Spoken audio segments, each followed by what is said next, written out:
To set up SmartThings on the Samsung Galaxy S26, it is pretty straightforward. All you have to do is you can go to the app drawer, and then in here we can go to the Samsung folder in order to find the SmartThings app. The setup is really simple. You just have to tap on continue over here and grant all of the necessary permissions. You can also see the welcome message or like an introduction to the app, so you can go through it. You can also skip it in the upper right corner. Of course, it is recommended to share the location with the app. It might be actually necessary to do so we can grant all the necessary permissions for the app. And there we go. Here we can start using our app quite easily.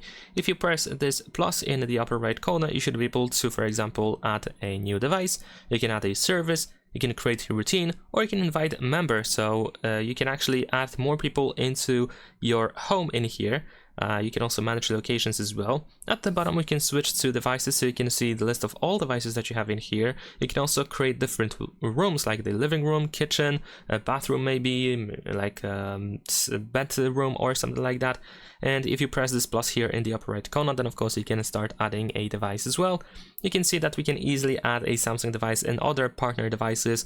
You can scan the nearby devices or use the QR code if you have the QR code of your device in order to quickly connect with that app. We can also manage rooms in here, so if you tap into this option, you can set up the name for the room. Of course, over here we have the living room selected, we have the kitchen, and so on and so forth.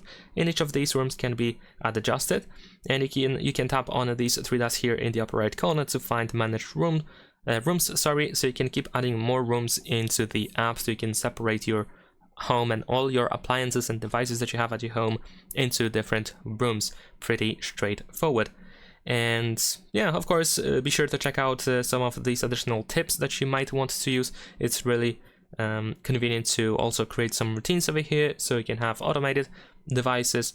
And here in the menu, you should be able to find some additional options that you might want to go through. Here we can also find some settings, and that is pretty much it.